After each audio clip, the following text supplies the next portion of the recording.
Hello, everybody. Welcome to another edition of the 1Mby1M podcast. Today, we are speaking with Alireza Rahnema from 7Gate Ventures. Welcome, Alireza. Great to have you on the show. Very happy to be on the show. Thank you for having me on. Well, let's start by getting you acquainted with our audience. Tell us about you. Tell us about 7Gate Ventures. What kind of investment strategy are you following? Happy to help and happy to shed some light on what we do. I'm excited to talk to you about 7Gate Ventures. And before I do, maybe a little bit of background about myself. My background academically has been in sciences. I have a master's in physics from McGill University in Montreal. My work is kind of taking me all over the world. I've had almost 7 to 8 years of experience working at Nortel Networks back in early 2000s before all the telecom events happened. And my work background has mostly been in technology. After working at Nortel, I went back to my home country of Iran after being away for almost 10 years. And along with my partner, we were behind the first e-commerce site in the nation, leading to one of the largest technology companies with backing from the main telecom provider. And cut to 10 years later, we had the largest software as a service platform in Iran with partnerships from MTN, the South African telecom provider. And that success led us to venture investing in the region, generally in the Middle East. And we turned our first investments into the largest VC in the country.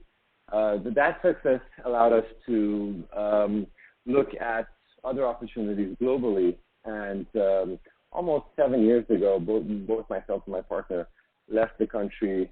I have since been living in the States. My partner has been living in Vancouver, Canada, and we have been deploying our own capital to start 7Gate Ventures. So 7Gate Ventures is initially had started as a family office / micro VC fund. We had deployed around $2 million worth of capital in the startup ecosystem, mostly focused on Vancouver, Canada, as with some investments in Silicon Valley. But the main focus of the fund is to identify early stage companies from entrepreneurs that we identify as people that we can work with. We would like to think ourselves as entrepreneur-friendly, founder-friendly, and allowing us to add value to the early stage startups that we invest in. And, to this date, we have 22 companies in our portfolio, with 75% of them being Canadian startups, and the other 25% located in Silicon Valley. The overall strategy of the fund, or the thesis, if you would like to call it that, has been to identify talent and entrepreneurs that we think are geared towards growing their company and investing them early, being generally the first check in the company, and helping them grow and reach those KPIs and milestones that make them investable for a later stage and a growth stage, and leveraging the network that we have built in the Valley to help them raise their Series A round or later stage rounds at higher valuations. And we tend to invest alongside them, double down on the successes that we've had at that stage. So far, we've had 3 successful exits in the fund that has allowed us to keep going, and so we're very happy about that. There are some companies that we're super excited about in the portfolio that are actively raising, and we're helping them raise in the Silicon Valley ecosystem. And the feedback has been tremendous. Our So, Alireza, let me double-click down on a few points that you've made. So let's first talk about geography. You talked about Middle East, but the fund that you're investing right now is focused primarily on the Canadian ecosystem, specifically Vancouver, with a little bit more of West Coast United States spin. Is that an accurate assessment? That's right. Yes, we have two offices. One office in Vancouver, which is a larger office, and another office in San Francisco.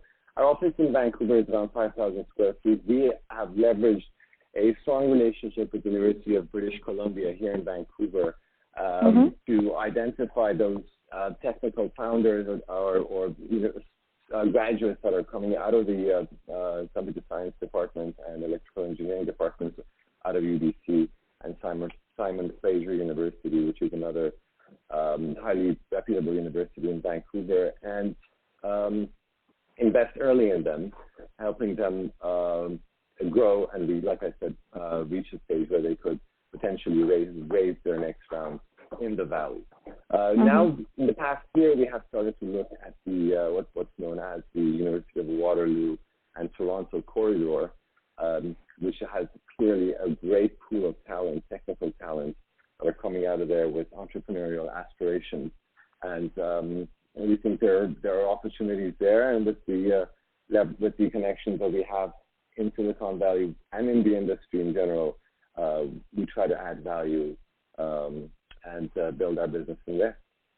Okay.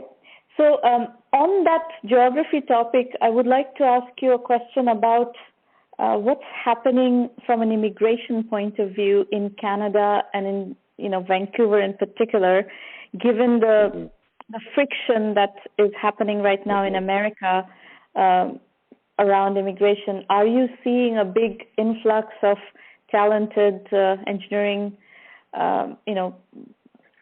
engineers as well as entrepreneurs from places like India and so forth?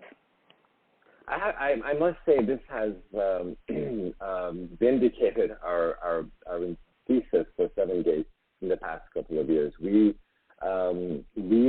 see there that even founders with the background that we've had have been dissuaded from going the route of a U.S. immigration and going through the H-1B visa, or even connecting to Stanford University, which has generally been a hub or a magnet for top talent from the Middle East specifically. And that ecosystem is very somewhat similar, I must say, to the ecosystem in Vancouver. So we see a lot of these talented graduates from technical universities in the Middle East looking at Vancouver as an alternative to the States, given the political climate. They feel some of them have felt the travel ban very personally and very directly, and have opted to look at Canada, specifically in Vancouver, as an alternative. And more and more we see this, and this has been sort of the focus of the fund, is to promote the diversity in the entrepreneurial ecosystem. And we back a significant portion of our founders, our first generation immigrants that are, again, very technical, highly educated, and highly motivated, who find migrating to the States somewhat more difficult.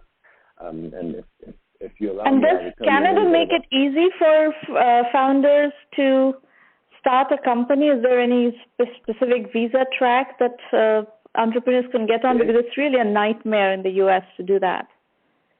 They really do. They really do. Apart from the immigration routes, once they get here, there are various governments, federal as well as provincial incentives to provide capital to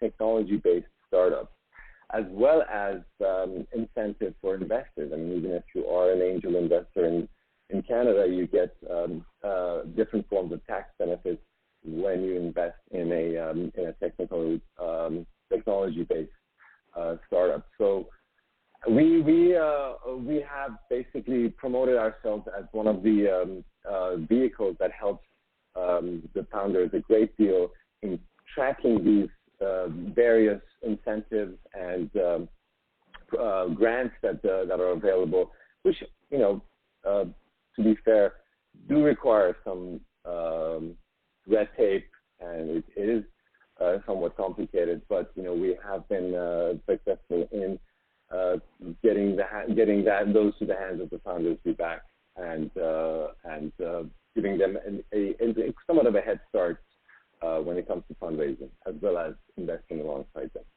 And what are you discovering in your interfacing with Silicon Valley? Are Silicon Valley investors taking a particular interest in Vancouver because of the visa situation? Honestly, I think there is so much activity going on in Silicon Valley, and there is such a glut of capital available to these founders. I know that there's some talk of an exodus from Silicon Valley given the high cost of living for entrepreneurs, and the other locations becoming more attractive. But generally, it's undeniable that Silicon Valley is still very much the capital for this. This basically does not give the venture capitalists that we talk to a great deal of interest in basically looking elsewhere. I mean, there are obviously those firms like 500 Startups, which we co-invest with, that have a very strong global focus. But generally, they are very happy to have a co-investment opportunity with a firm like 7Gate that has basically vetted through startups that are outside their geographic location and have reached a growth stage, some traction, some market validation, clearly an MVP that is working, and basically have the first part of the due diligence done by us, which is on the ground here, dealing with the investors, with the entrepreneurs. I'm sorry. Okay. Let's talk about stage. You're investing a relatively small fund. At what stage do you get involved, and what level of validation are you looking for in the investments? We like to be generally the first check in the company quite early. Although I should put in parentheses that we have done some opportunistic investments alongside other VC firms in the Valley at later stages, even Series A stages, with check sizes of 200 to 500K. But those are anomalies. Generally, what we like to do is go in very early.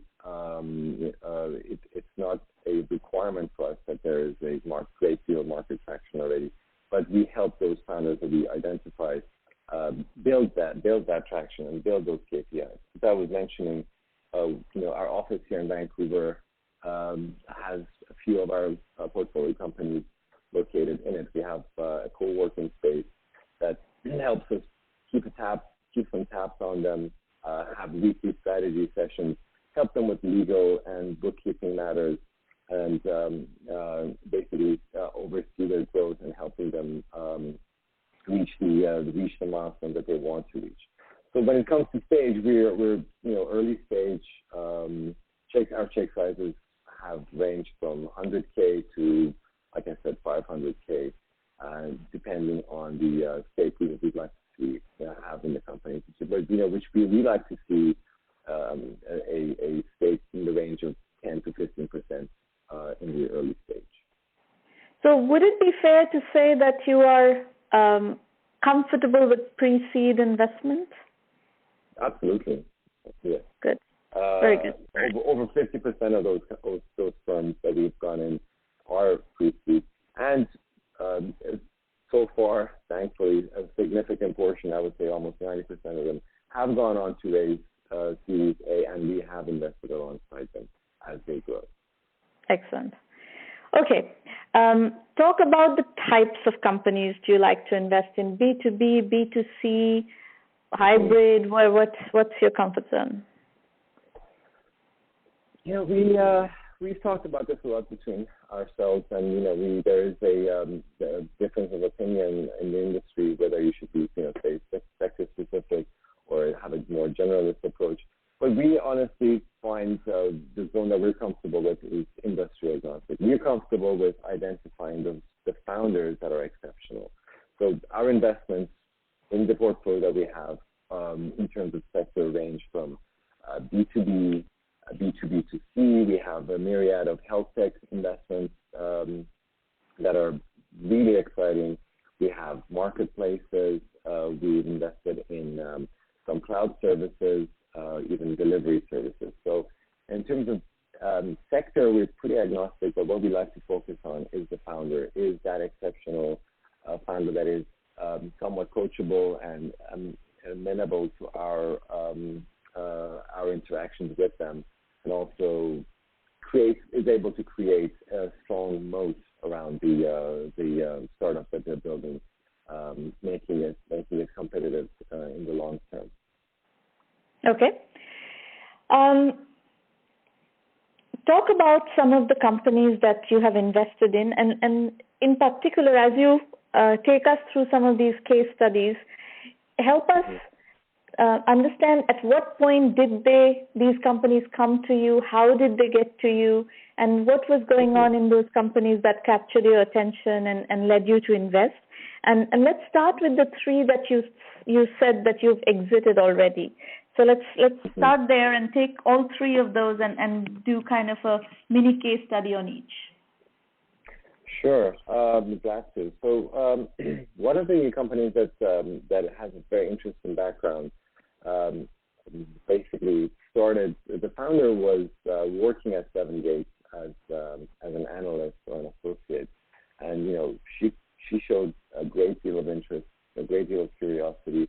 But at the same time, we noticed that she was very passionate about veganism and animal cruelty, fighting animal cruelty, and sustainability when it comes to consumption. And every opportunity she would get, she was spending time promoting this mantra, creating content for her website and her social media feeds, and finding out fantastic recipes for vegan food. And it was obvious that this was her passion, and she was very able to manage her time between these two tasks that she was doing for 7Gate and her pet project.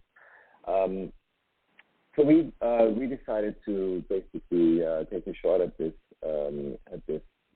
first-time founder, really, which had no experience in creating a media platform, and made a small investment with a promise to increase investments if her engagement on her various different social media platforms increased. She was very happy to do so, and 6 months later, we doubled down on our investment. And now, as we speak, she has been acquired by a Los Angeles-based media company, and her social media followings exceed 1 million viewers and subscribers. Her company is called Live Kindly, she's been dubbed the queen of veganism. And this is one of those cases where the founder's passion and eagerness and work ethic really inspired us to back her, which we are happy to do and follow her. Can you talk a bit about how much capital went into this company and how much did the company get acquired for? So since the time frame of this acquisition was rather short, it was a year. Our checks, first check in was $50K, and with another $50K, and this was acquired by basically for 3x, which resulted in a 3x return for us. Terrific. Okay, let's do the next one. Mm-hmm. Another company that has a very interesting background is called Spocket. Spocket is one of the top 3 service providers on the Shopify platform. They help e-commerce retailers that are creating their e-commerce site acquire products to sell and help them find the right product based on their desires and based on their location, with millions of products in their pipeline. The background is what makes it interesting for us is the founder is of Iranian descent. He was attending medical school at pre-med when he started learning about drop shipping and starting to dabble in that while at med school. A few months later, he created basically the first version of Sprocket, which we were tracking, and he came to us due to the network that we have in Vancouver area. He heard about 7Gate. He was introduced to the TechStars team at Seattle and was invited to attend the TechStars program with his company, Sprocket. But due to the travel ban, he was not given the visa to attend this 3-month program at TechStars. It was a stressful period. Obviously, the company was growing, and so he had to watch as his teammates flew to Seattle and started working there, and he basically had to join whatever conferences and all the meetings there via teleconference and Skype video chat, which is stressful, obviously, when your team is being basically courted by the TechStars team and all the investors there, and they successfully came out of that program with TechStars itself, an investor in the company. This Sprocket is not an exit example, actually. I'm just telling you the backstory behind the founder as an example of how the travel ban has affected this particular founder and how we've been able to identify him and help him and support him in raising funds. So after that, he's at a stage where he's thinking of raising the next round for around $5 million raise with a valuation of between $20 and $25 million. This is in the span of a year and a half. So he's doing MRRs of between 60 and 75K as of this week after the board meetings we've had. So they're growing extremely rapidly with a great deal of interest from VCs that we've worked with when he decides to raise that round. So this is an example of a founder who's proven to be extremely successful at a fast growth. He's a growth hacking genius. While he was not allowed to even travel to the TechStars program in Seattle that he was invited to. Super excited about that. And I'll be happy to talk to you about one of the other examples we've had of a successful exit if you'd like. Sure. Go ahead. Let's do one more example and then we'll switch. Sure. An example of a very successful Vancouver-based startup, which everybody has heard about, is Hootsuite. Hootsuite has an accelerator program here in Vancouver, which is called The Next Big Thing. Through that network, we met with a founder here in Vancouver that started a company called ShareShed, which was a marketplace for sharing outdoors equipment such as tents and kayaks and paddles and all sorts of outdoor equipment to be shared among those enthusiasts. That company was acquired by a larger company, which was in the travel booking, and more specifically vacation booking services. And in a span of a year and a half, that acquisition was taking place, and we were one of the first monies into ShareShed, and we were very happy to see this tenacious founder work his way into this acquisition. Okay. I'm going to ask you something a bit more of a kind of broad trend, and how are you playing to that trend? And I think based on what you've told me, I'm kind of drawing the conclusion that you are not chasing unicorns, but are looking at some of the niche opportunities as well. You're necessarily not choosing a unicorn. If you find a unicorn, you're going to invest in it, but you're not necessarily choosing a unicorn. Is that an accurate observation? Absolutely. I think I see that is part of in the conversation that you're focusing on as well from the literature I've read on your end too. But yes, that's absolutely right. I think, given the this is a very broad topic, but there's talk that in really true innovation, market-changing innovations might be very, very difficult to come by, given the dominance of the big four, the big five, or however you want to define them. And while this may be true or may not be true is yet to be seen, but we feel as investors, when you need to show returns, there are opportunities where going in early and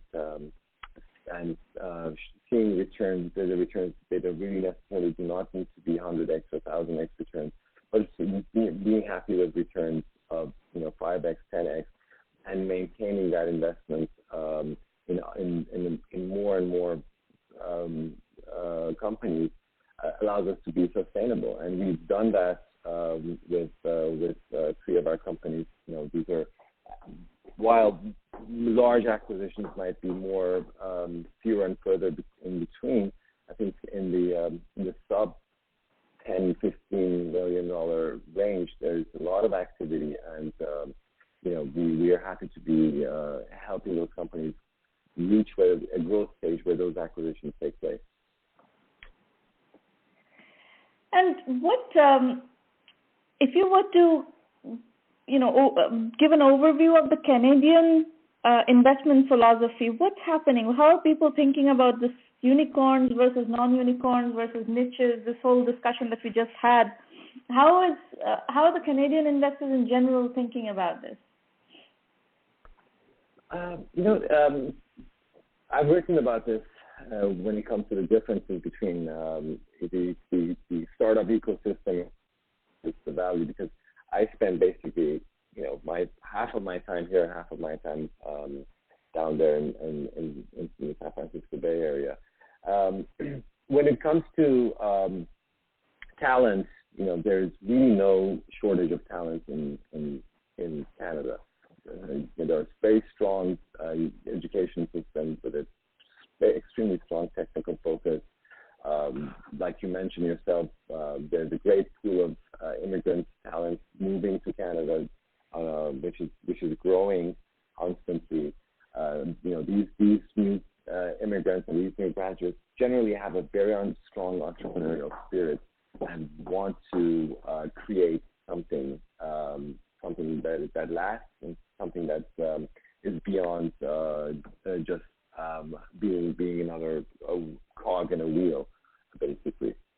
What the challenges are in the Canadian ecosystem are the mentality of venture investing. I mean, the Canadian economy has generally been quite dependent on commodities as a strong source of capital, and in Vancouver, commodities and real estate still plays major and significant parts of the economy.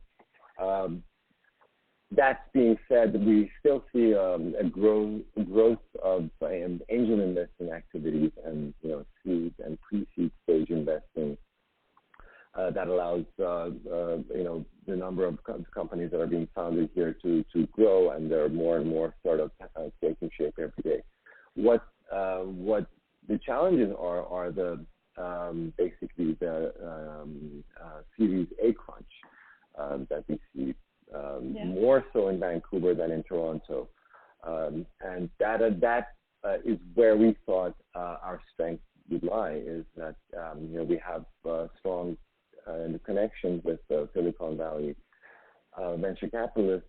We've done co-investments with many of them, and we find that there's great value to be had to take advantage of those lower valuations at the early stage and helping them grow to a stage where the Series A round in the value would make sense for them, and helping them raise that way. Because, like you said, so many of those VCs in the value really do not have the bandwidth to look everywhere. When another firm has done the due diligence and has shown the track record, they're happy to take a very close look at it, and that's where we come in. Mm-hmm. Cool. Do you have anything that you would like to add as messages to the entrepreneurs who are looking at you as potential investor partner? We receive, I would say I have around between 30 and 50 emails a day in terms of cold calls. I think reaching out to an investor is a great way to do it. You know, not everybody has the luxury of warm intros, but cold calling is great. One thing that is a pet peeve of ours, we talk about it amongst ourselves a lot, is, you know, pitches that are 5 pages long on an email that are, you know, I really discourage founders to send a pitch that contains their life story. You know, you need to be very concise. You need to attract the attention of an investor in the first paragraph. And, you know, this can be done by very clearly stating what problem you're solving, how you're solving it, and why it is you and only you that makes that that issue or solving that problem possible. So, you know, I'd be happy to share some of the very concise pitches that we've gotten, and, you know, being able to write a concise pitch in an email. Well, this is not going to be a huge problem in the 1 million by 1 million community because, you know, first and foremost, we go over everything with people and help them, coach them for months, sometimes years before we send them to investors. And you will always have people from here, you will always have people introduced through us, and they will be very concise pitches. And so you know very well what I'm talking about. I know very well what you're talking about, yes, absolutely. Terrific. Well, we look forward to doing some work together with you, and thank you for sharing your vision and your activities. And audience, thank you for listening. Thank you. As you know, those of you who are listening, you can always bring your businesses for a strategy session at one of our free public roundtables. The schedule, registration links, everything is on the website, 1Mby1M.com. And we look forward to working with you on those. Those are working sessions, so you know, you don't need to feel nervous or uncomfortable or anything, defensive. We are here to help you, and we'll be back soon with another edition of the 1M by 1M podcast. Thank you. Bye.